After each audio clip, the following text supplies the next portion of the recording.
எல்லாம் வல்ல இறைவனின் பொற்பாதங்களை மனமொழி மெய்யால் போற்றி பணிகிறேன். அதிகாலை பிரார்த்தனை வகுப்பில் கலந்து கொண்டு கடவுள் வாழ்த்தில் தொடங்கி மேருமந்திர பாடல் வரை சிறப்பான நிகழ்வுகளை வழங்கி வரும் அனைத்து பங்களிப்பாளர்கள், பார்வையாளர்கள் மற்றும் நெறியாளர் தொடர் தொகுப்பாளர்கள் அனைவருக்கும் எனது பணிவான வணக்கத்தை தெரிவித்துக் கொள்கிறேன். இன்றைய சிந்தனைக்கான சில கதைகளிலே ஒரு சிறிய கதையை பார்க்கலாம்.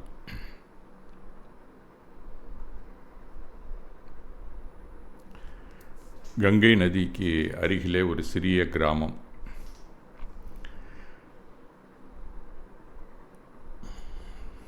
நதிக்கரையிலே ஒரு சமணர் ஆலயமும் இருந்தது. அதன் அருகே இருந்த குடியிருப்பு ஒன்றில் அமர்தீப் அப்படின்னு ஒரு இளைஞன் வாழ்ந்து வந்தான். அவனுக்கு ஒரு 40 வயசு இருக்கும். பால் வியாபாரம் செய்பவன். பால் விற்பனை செய்து தன்னுடைய குடும்பத்தின் வறுமையை போக்கிக் கொண்டிருந்தான்.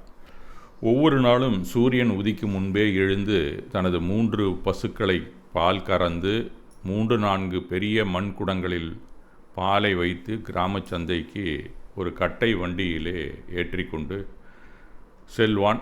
அதை அங்கே போயிட்டு அதை விற்பனை செய்து தன்னுடைய குடும்பத்தை நடத்தி வந்தான் அப்படின்னு தான் அந்த கதை துவங்குகிறது. அந்த அமர் தன்னுடைய வாழ்க்கையிலே சில மாடுகளையும் அதில் கிடைக்கக்கூடிய வருமானத்திலேயும் அந்த கட்டை வண்டி தான் அவனுக்கு சொத்து. அவன் இருக்கக்கூடிய ஒரு சிறிய குடிசை அப்படின்னு வச்சுங்களேன், அதிலே தன்னுடைய வாழ்க்கையை நடத்தி வந்தான். ஆனால் அவ்வாறு இருந்தது. அவனுக்கு போதிய வருவாய் இல்லை. அதனால் அவன் என்னவோ மகிழ்ச்சியாகவே இல்லை அப்படின்னு தான் சொல்லப்படுகிறது. ஏன்னா ரொம்ப கஷ்டப்படுறான். அவனுக்கு தேவையானதெல்லாம் அதில் வருமானம் கிடைக்கல. அதனால் அவன் முகத்தில் எப்போதும் சோர்வும் கவலையும் இருந்து கொண்டிருந்தது அப்படின்னு தான் அந்த கதாசிரியர் குறிப்பிடுகிறார். ஏனென்றால் அவனின் தொழில் மெதுவாக சரிவடைந்து கொண்டிருந்தது. அவன் கொஞ்சம் கொஞ்சமாக அவனும் ஒரு சுரத்தாக இந்த வியாபாரத்தை பண்ணல. அதே சமயத்தில் அந்த கிராமத்தில் கிடைக்கக்கூடிய வருவாய் அவனுக்கு போதிய அளவுக்கு இல்லை அப்படின்னு தான் நாம் சொல்லணும். ஏன்னா பசுக்கள் எல்லாமே கொஞ்சம் கொஞ்சமாக பலவீனமாகி கொண்டே இருந்தது. அதுக்கு வேண்டிய ஃபீடிங்ஸ், அந்த கேட்டில் ஃபீடுன்னு சொல்லுவாங்க, அதெல்லாம் வாங்கி அவன் சரியாக கொடுக்கல. அந்த பசுக்களுக்கு கொடுக்கக்கூடிய மாட்டு தீவனமோ இல்லை புல்லெல்லாம் கூட ரெகுலராக கொடுப்பாங்க. அந்த அவுத்திக்கீரை கூட ரெகுலராக சில பேர் மாட்டு பண்ணை வச்சுருக்கிறவங்க இந்த மாதிரி இருக்கிறவங்களாம் கொடுப்பாங்க. அந்த மாதிரிலாம் செய்யக்கூடிய வசதி அவனுக்கு இல்லை. என்னடா செய்கிறதுன்னு யோசித்து கொண்டிருந்தான். இதனால் வாடிக்கையாளர்கள் ஒவ்வொருவராக விலகி செல்லவும் ஆரம்பித்து விட்டார்கள். கடும் கோடை வேற வந்து விட்டது. சந்தைக்கு செல்லும்போது அவனுடைய வண்டியின் சக்கரம் ஒரு நாள் என்ன ஆகுது, அந்த பால்லாம் ஏற்றிட்டு போகும்போது உடஞ்சி கீழே விழுந்துடுது. ஒரு பக்கத்து சக்கரம் கயண்டு கீழே விழுந்து விடுகிறது. திடீர்னு அது மாதிரி நடந்தோடனே வண்டி கவிழ்ந்து விடுகிறது. பால் இருந்த அந்த வண்டியில் இருந்த அந்த மண் குடங்கள்லாம் கீழே விழுந்து உடைந்து விட்டன. அது எல்லாமே அந்த சாலையிலே கீழே சிதறிவிட்டது அப்படின்னு தான் சொல்லணும்.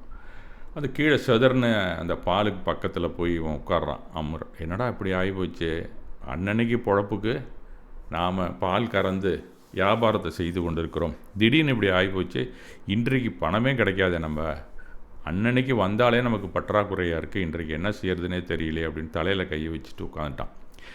ஏன் இப்படியெல்லாம் எனக்கு நடக்கிறது, நான் மிகவும் துரதிர்ஷ்டசாலி, கடவுள் என்னை சபித்து விட்டார் அப்படின்னு கதறி அழுவ ஆரம்பித்து விட்டான். அந்த பக்கமாக போகிறாங்க வராங்களாம் என்னை வேடிக்கை பார்க்க ஆரம்பித்தாங்க.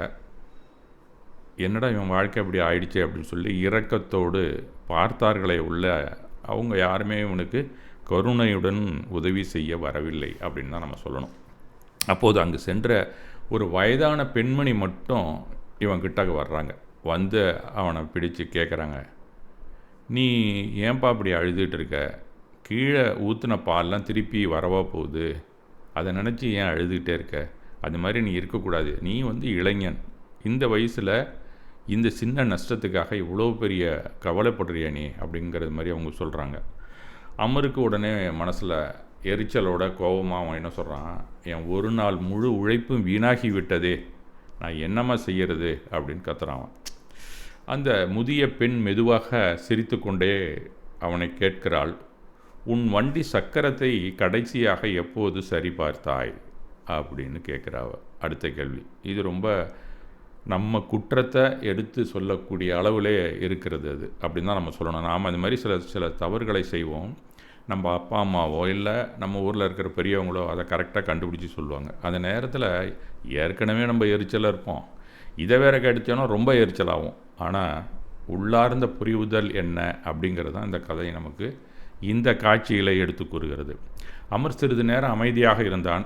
எனக்கு நினைவில்லை அப்படின்னு சொல்கிறான். ஒருபோதும் நான் பார்த்ததே இல்லை அப்படின்னு சொல்ல. இதை சர்வசாதாரணமாக ஒவ்வொரு குடும்பத்துலேயும் ஒவ்வொரு ஊர்லேயும் நடக்கிறது தான். இளைஞர்கள் அதை ஏற்றுக்கொள்வதே இல்லை அப்படிங்கிறதும் கரெக்டாக அந்த ஃப்ளோவில் இந்த கதையில் வந்து கொண்டிருக்கிறது. அப்படியானால் அது யாருடைய தவறு? உன்னுடையதா அல்லது கடவுளுடையதா?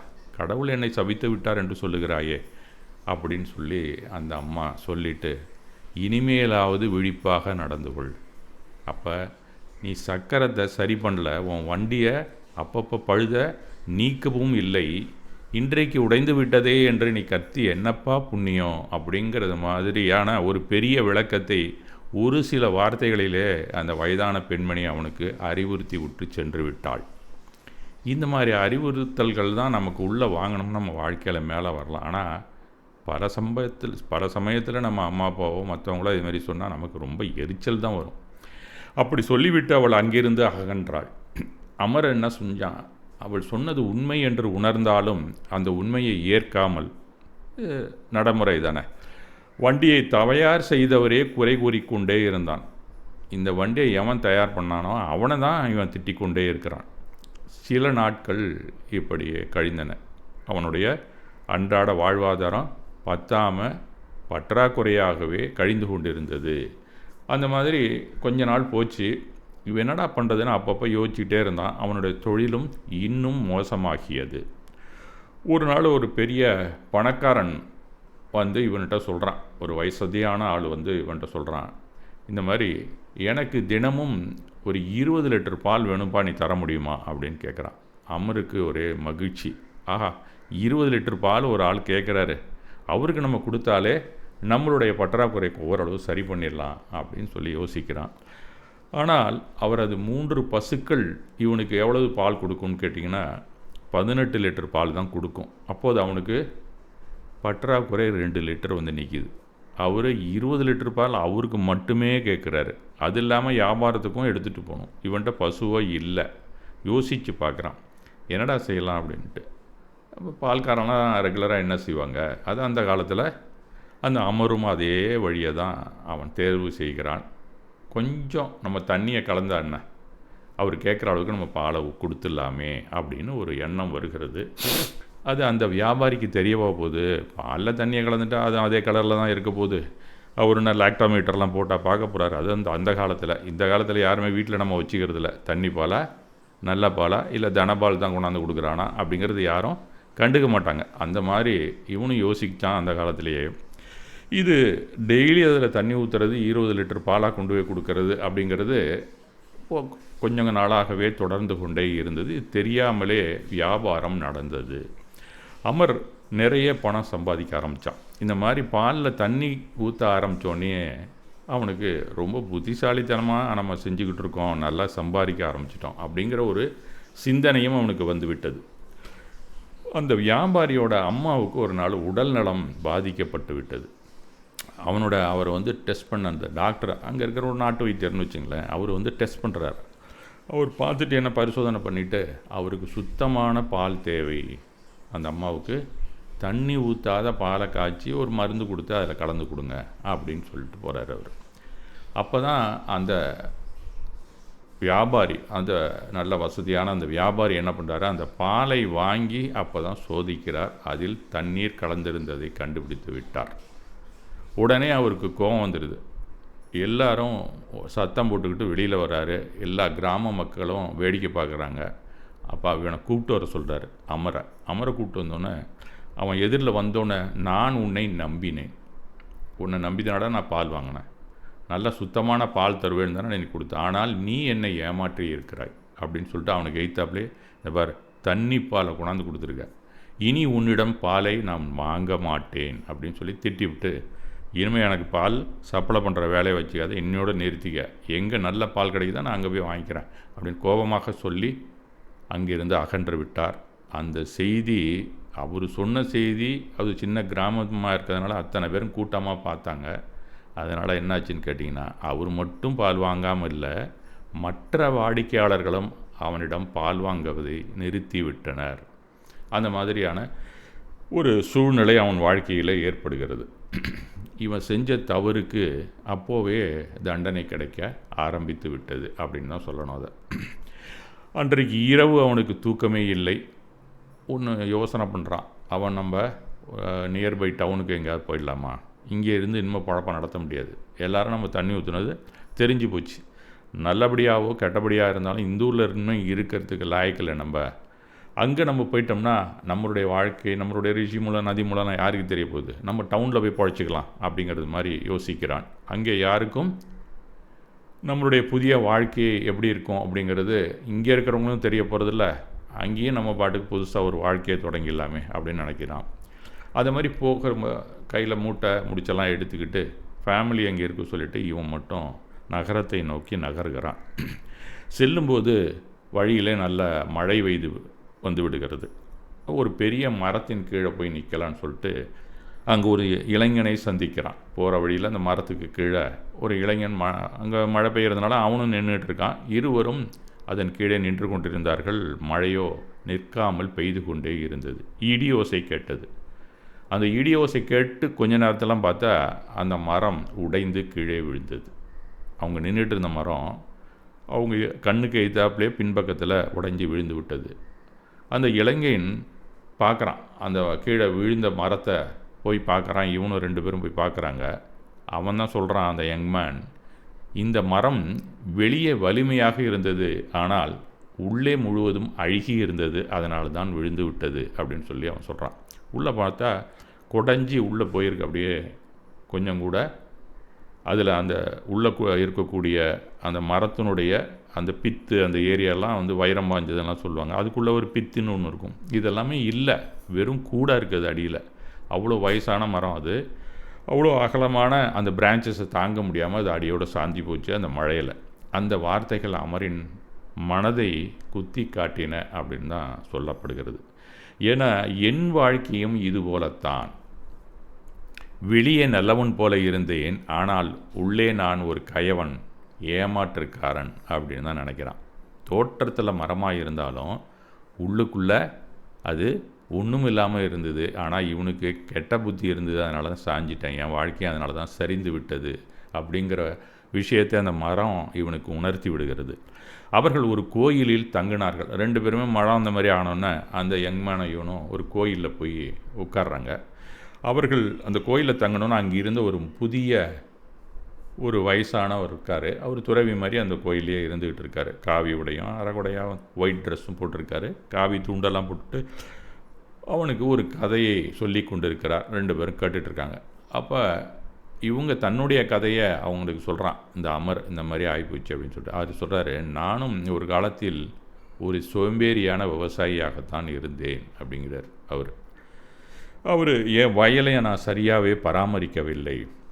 ரொம்ப மோசமாக என் வயல் நாளுக்கு நாள் மோசமாயிட்டு இருந்து, ஒரு நாள் அந்த ஆண்டு பருவமழை சரியாக பெய்யலை, கடும் வறட்சி வந்தது, என் பயிர்கள் அனைத்தும் அழிந்து விட்டன. அப்போது தான் என் தவறுகளை நான் உணர்ந்தேன். அந்த தோல்வி எனக்கான எதிரி அல்ல அப்படின்னு சொல்கிறார் அவர். இவனுக்கு ஒன்றுமே புரியல, என்னங்க சொல்கிறீங்க அப்படின்னு கேட்குறான். அந்த மாதிரி தோல்வி வந்தோன்னே தான் என் வாழ்க்கையிலே ஒரு விழிப்பு வந்தது. வாழணும் அப்படின்னா நாம் எப்பயுமே விழிப்புணர்வுடன் வாழ வேண்டும். இந்த இயற்கை எப்படி வேணாலும் தன்னுடைய தோற்றத்தை மாற்றிக்கொண்டு தான் இருக்கும். அதற்குள் நாம் எப்படி வாழ்வது என்ற உண்மையை நான் தெரிந்து கொண்டேன். அதனால் அந்த தோல்வி எனக்கு ஆசான் அப்படிங்கிறது மாதிரி அவனுக்கு எடுத்து கூறுகிறார்.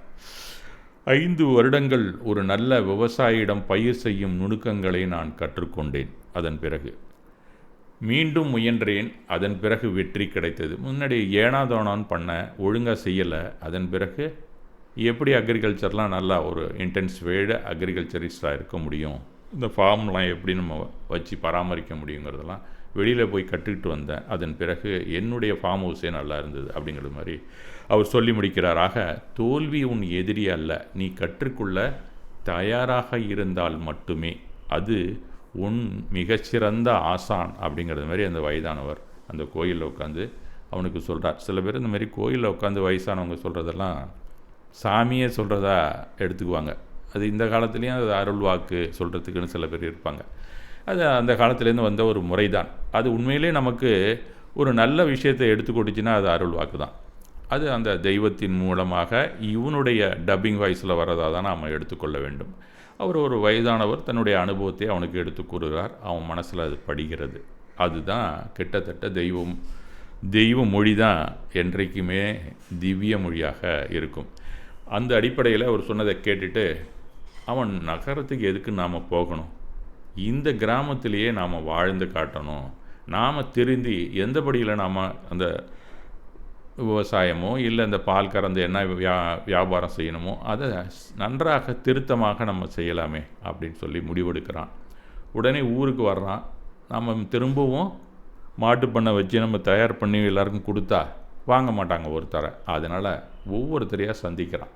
அந்த ஊருக்கு திரும்பி வந்தோன்னு நேராக போகிறான். ஒவ்வொருத்தரையும் பார்த்து எல்லாருக்கிட்டையுமே தனிப்பட்ட முறையில் கையெடுத்தால் 2 கையால் வணங்கி மன்னிப்பு கேட்குறான். நான் இனிமேல் பாலில் தண்ணி ஊற்றி விற்க மாட்டேன், நல்ல தண்ணி ஊற்றாத சுயப்பாலையே நான் உங்களுக்கு வியாபாரம் பண்ணுறேன் அப்படிங்கிறது மாதிரி எல்லார்கிட்டையுமே சொல்லி கொண்டு வருகிறான். முதலில் யாருமே அவனை நம்பலை. ஏன்னா ஒரு தடவை தப்பு பண்ணிட்டா இவன் தெரிஞ்சிட்டான்னு அவ்வளோ சீக்கிரம் அந்த உலகம் ஏற்றுக்கொள்ளாது. அதனால தான் ஒரு முறை கூட நம்ம வாழ்க்கையில் தவறு செய்யக்கூடாது.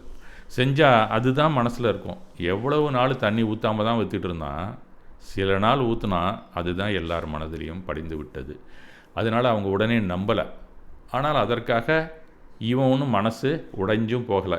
நாம் எப்படி போக போக நல்லபடியாக வாழ்ந்து அவங்களுக்கு முன்னாடி நேர்மையாக ஒரு உத்தமனாக வாழ்ந்தால் அவங்க எல்லாருமே நம்ம ஏற்றுக்கொள்வார்கள் அப்படிங்கிற ஒரு நம்பிக்கையோடு என்ன செய்கிறான், தன்னுடைய பசுக்களை நன்றாக பராமரிக்கிறான். அந்த மாட்டுப்பண்ணையை நல்லா விருத்தி பண்ணுறான். சுத்தமான பால் மட்டுமே விற்கத் தொடங்குகிறான். மெல்ல மெல்ல மக்கள் மீண்டும் அவனை நம்ப ஆரம்பித்து விட்டார்கள். அதுக்கப்புறம் சில மாதங்களுக்கு பிறகு என்னாச்சு, அந்த பழைய வியாபாரியுமே வராரு. அவரும் மீண்டும் வாய்ப்பு, அவனுக்கு அந்த 20 லிட்டர் பாலையை நீனே கொண்டாந்து கொடுப்பா, இப்போ நீ நல்லபடியாக திருந்தி வாழ்ந்துட்டேன்னு தான் எல்லோரும் சொல்கிறாங்க. அவங்க சொல்கிறத நம்பி நான் மறுபடியும் கொடுக்குறேன், ஆனால் மறுபடியும் தண்ணி ஊற்றினா நிறுத்திடுவேன் அப்படின்னு வார்ன் பண்ணிவிட்டு அவர் மறுபடியும் தன்னுடைய ஆர்டரை ரீப்ளேஸ் பண்ணுறாரு. ரொம்ப சந்தோஷமாக வாழ்ந்து வருகிறான். பல வருடங்களுக்கு பிறகு அமர் அந்த பகுதியின் மிகவும் நம்பகமான ஒரு பால் வியாபாரியாக விற்பனையாளராக மாறினான் அப்படிங்கிறது மாதிரி அந்த கதையை கொண்டு செல்கிறார் அவர். எல்லாருமே அவன்கிட்ட பால் வாங்க ஆரம்பிச்சிடுறாங்க. ஒரு இளைஞன் அவனிடம் வெற்றியின் ரகசியம் கேட்டபோது அந்த இளைஞன் அவன் சொல்கிறான் சிரித்து கொண்டே, என் வெற்றிக்கான ரகசியம் ஒன்றே ஒன்று தான். நான் பலமுறை தோல்வி அடைந்தேன், வருந்தினேன், அதனால் ஊரை விட்டு கூட நான் கிளம்பினேன். ஆனால் நான் ஓடவில்லை, என் தவறுகளை எதிர்கொண்டேன், அவற்றிலிருந்து நான் பல பாடங்களை கற்றுக்கொண்டேன், அதுவே என் வாழ்க்கையை மாற்றியது அப்படின்னு அவன் கூறுவதாக அந்த கதையை அந்த கதாசிரியர் முடிக்கிறார். இது வாழ்க்கையை பலமுறை நம்மை சோதிக்கும், அதிலேருந்து நாம் மீண்டு வர்றது தான் உண்மையான வாழ்க்கை. அதை நாம் தெரிந்து கொள்ள வேண்டும். நாம் தவறுகளும் தோல்விகளையும் சந்திப்போம். அடிக்கடி இது எல்லார் வாழ்க்கையிலுமே நடக்கக்கூடியது ஒன்று தான். ஆனால் தவறழித்து விட்டோமே நம்ம வருத்தமும் பட வேண்டாம், மேலும் மேலும் தவறுகளை செய்து கொண்டேவும் இருக்க வேண்டாம். ஒருபோதும் தோல்வி அடையாதவர்கள் இந்த உலகத்திலே ஒருத்தர் கூட இல்லை அப்படிங்கிறது தான் உண்மை. ஆனால் வெற்றி பெறுவது சிலர் மட்டுமே. தோல்வியிலிருந்து கற்றுக்கொண்டு மீண்டும் முயற்சிப்பவர்கள் தான் தங்கள் வாழ்க்கையிலே வெற்றி பெறுகிறார்கள். தோல்வி என்பது உண்மையில் நம் வாழ்க்கையின் மிகச்சிறந்த ஆசான் அப்படின்னு தான் நாம் சொல்லணும். எல்லாருமே அந்த மாதிரியான ஒரு வாழ்க்கையிலே தோல்வியை சந்தித்தவங்க தான் வாழ்க்கையில் மேலே மேலே உயர்ந்து வந்திருக்கிறார்கள். இன்னும் சொல்லப்போனால் நம்மளுடைய அத்தனை ஆசான்களும் தத்துவ மேதைகளுமே தோல்வியை சந்திக்காமல் வரவில்லை என்பது தான் இந்த கதை நமக்கு எடுத்து கூறுகிறது. அப்போ நாம் செய்கிற செயல்களே நமது வாழ்க்கையின் விளைவுகளை உருவாக்குகின்றன அப்படிங்கிற ஒரு தத்துவத்தை தான் இந்த கதை நமக்கு எடுத்து கூறுகிறது. அமர் ஆரம்பத்தில் தனது துரதிர்ஷ்டத்திற்கு கடவுளை நிந்திச்சான். இந்த மாதிரி ஆயிடுச்சு, என்னை சபிச்சிருக்கிறான், நீ என்னை சாபம் விட்டுட்ட நீ அப்படின்னு தானே அந்த கதையில் சொல்கிறான் அவன். அதுக்கப்புறம் என்ன செய்கிறான், இந்த வண்டியை யார் தயார் பண்ணி கொடுத்தானோ அவனை திட்டுறான். இந்த பால் கீழே உடஞ்சி விழுந்ததுக்காக அந்த வண்டியை யார் செஞ்சு கொடுத்தானோ அவனை போய் திட்டுறான். அப்போ நம்ம வாழ்க்கை சூழல், இந்த கிராம சூழ்நிலையுமே சரியில்லை அப்படிங்கிறது மாதிரி நினைக்கிறான். இந்த மாதிரி சுற்றி உள்ள மற்றவர்களையும் அந்த வண்டியையும் அந்த கடவுளையும் தான் அவன் குற்றம் சொன்னான். ஆனால் உண்மையான விஷயம் என்னன்னு கேட்டால், நாம் செய்த செயலின் விளைவை நாமே அனுபவிக்க வேண்டும் அப்படிங்கிறது தான். என்ன அவன் செஞ்சான் செயல்? வண்டியை சரியாக பராமரிக்காமல் இருந்து விட்டான். பசுக்களையும் சரியாக கவனிக்கலை, அதனால் அது மெலிஞ்சு போச்சு, சரியாக பாலும் கறக்கலை. அது மட்டுமல்ல, பெரிய குற்றத்தையும் செய்தான். பாலில் தண்ணீர் ஊற்றி கலப்படம் செய்தது. இந்த மூன்றுமே அவன் செய்த குற்றம். அந்த செயலின் விளைவுகள் தான் புதிய கர்மத்தை, பாவ கர்மத்தை அவனுக்கு உருவாக்குகின்றன. அதன் விளைவாக அதே மனித பிறவியிலேயே அவனுக்கு வியாபாரம் இழப்பு, அவமானம் ஆகியவற்றை சந்திக்கிறான். இது அடுத்த பிறவிக்குத்தான் வரணுங்கிற அவசியமே இல்லை. முற்பகல் செய்யின் பிற்பகல் தாமே வரும் அப்படிங்கிற ஒரு அந்த செயலுக்கான விளைவு கர்ம தத்துவத்தின் அடிப்படையில் அவனை அப்போவே கையோட இம்மிடியட்டாகவே அவனுடைய வாழ்க்கை சரிந்து விடுகிறது. ஆனால் மரம் வெளியில் வலிமையாக இருந்தாலும் உள்ளே அழுகியிருந்தது, அதனால் விழுந்தது அப்படின்னு அந்த கதையில் சொல்லப்படுகிறது. நம்ம தத்துவத்திலையும் அதான் சொல்கிறான், உள்ளத்தில் உருவாகும் எண்ணம், அந்த பாவனை தான் மிக மிக முக்கியம். வெளியில் நல்லவன் போல் நடிக்கலாம், ஆனால் உள்ளே மோசமான எண்ணம் இருந்தால் அவன் ஆன்மா கர்மத்தால் தான் கட்டப்படும். அமர் வெளியில் நல்ல பாலை விற்பனை போல இருந்தாலும் அவனுள்ளே ஏமாற்றும் எண்ணம் இருந்தது. அதனால்தான் அவன் வாழ்க்கை அழுகிய மரம் போல் சரிந்தது அப்படின்னு தான் சொல்லப்படுகிறது. இதுதான் சமண சமயத்தில் ஒரு முக்கியமான சாதனையாக என்ன சொல்லுகிறார்கள் அப்படின்னு சொல்லி பார்த்தா, தவறுகளை ஒப்புக்கொண்டு மன்னிப்பு கேட்பது அப்படிங்கிற ஒரு முக்கியமான ஒரு விஷயத்தை நமக்கு சொல்லப்படுகிறது. தவறுகளை உணர்ந்தவன் தான் மனிதன். அதை பிரதிக்கிரமணம் அப்படின்னு சொல்கிறோம் நாம். அமர் செய்த செயல்கள் கடைசியிலே என்ன செஞ்சான்? அவன் எல்லா தவறுகளையும் ஒத்துக்கொண்டான், ஏற்றுக்கொண்டான். நாளையிலேருந்து நான் அந்த மாதிரி தவறுகளை இழைக்க மாட்டேன் அப்படின்னு உறுதியை மேற்கொண்டு தன் தவறுகளை ஒப்புக்கொள்கிறான். மீண்டும் அந்த தவறு செய்யாமல் வாழ முடிவு செய்கிறான். அதுதான் முக்கியமான விஷயம். நாம் மன்னிப்பு கேட்குறது ஒன்றும் பெரிய விஷயம் இல்லை.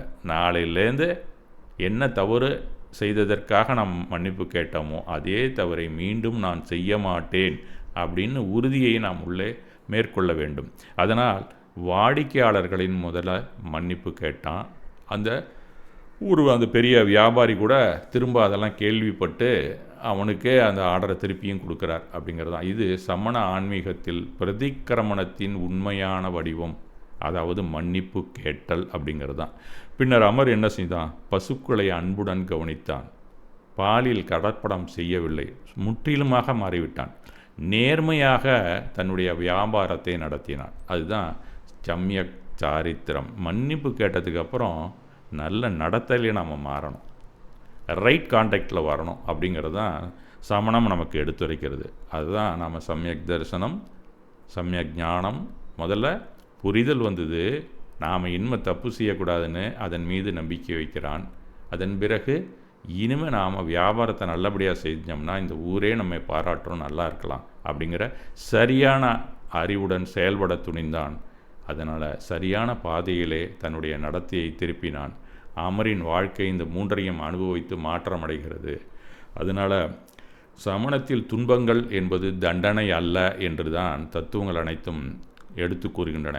ஆன்மாவை சுத்தப்படுத்தும் அனுபவங்கள் தான் அவை. துன்பம் வந்தால் அங்கே கர்மம் கழிந்து கொண்டே இருக்கிறது அப்படின்னு தான் சொல்லப்படுகிறது. உடைந்த வண்டி, வாடிக்கையாளர்களின் இழப்பு, அவமானம், இது போன்ற துன்பங்கள் முன்பு ஈட்டிய கர்மங்களை கழித்தது.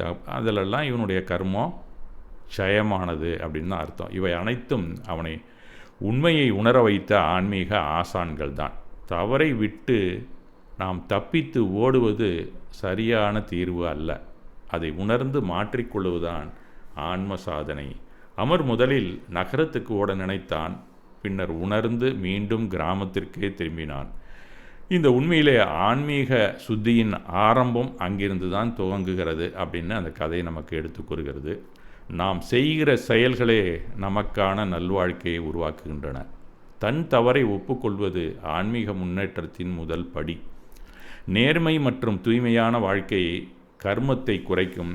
தோல்வி என்ற ஒரு ஆசான்தான், அதை புரிந்து கொள்வது தான் இது வளர்ச்சியாக நம்மை மாற்றும் அப்படிங்கிற விஷயத்தை நாம் தெரிந்து கொள்ள வேண்டும். தோல்வி என்பது தண்டனை அல்ல, அது ஆன்மாவை விழிப்பூட்டும் ஒரு ஆசான், ஆசிரியன் என்று தான் நாம் எடுத்துக்கொள்ள வேண்டும். அப்போ தோல்வி தான் ஒவ்வொருத்தருடைய வாழ்க்கையின் குருவாக இருக்கிறது. அதனால் என் அதிர்ஷ்டம் மோசமானது, எனக்கு துரதிர்ஷ்டம் இருக்குது, கடவுள் என்னை சோதிக்கிறார், எல்லாரும் எனக்கு எதிராக இருக்கிறார்கள் அப்படின்னு சொன்னால் அதை நாம் மாற்றி அமைக்க என்றைக்கு முடிவு செய்கிறோமோ அன்றைக்கு தான் வாழ்க்கையில் நாம் முன்னேற முடியும். இதற்கெல்லாம் காரணம் நாம் செய்த தவறுகள் தான் அப்படிங்கிறதையும் நாம் உணரணும். அதனால் தத்துவம் மிக தெளிவாக ஒரு உண்மையை சொல்கிறது.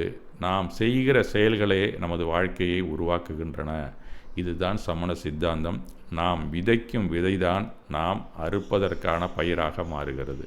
இது மீண்டும் மீண்டும் அது ஒவ்வொரு கதையிலையும் வந்து கொண்டு தான் இருக்கிறோம். இதில் முக்கியமான செய்தி என்னென்னா சிராவக பிரதிக்கிரமணம் தான். நாம் எப்போ மனம் வந்து மன்னிப்பு கேட்டு மீண்டும் திருந்தி வாழ வேண்டும் அப்படிங்கிறது தான். அது தசதர்மத்தில் கடைசி நாள் க்ஷமாவாணி அப்படின்னு சொல்லி நாம் வைத்து கொண்டிருக்கிறோம். அந்த வகையிலே நாமும் வாழ்க்கையை நாம் அந்தந்த வருஷத்துக்கும் நாம் என்ன தவறு இழைத்தோமோ அதிலிருந்து நாம் எப்போ வெளியில் வர்றதுக்கு கற்றுக்கொண்டோமோ அந்த வாழ்க்கையை நம்ம வாழ்ந்தோம்னா கண்டிப்பாக நம்ம வாழ்க்கையில் நாமும் முன்னுக்கு வரலாம் அப்படிங்கிறது தான் இந்த கதையை நமக்கு எடுத்து கூறுகிறது.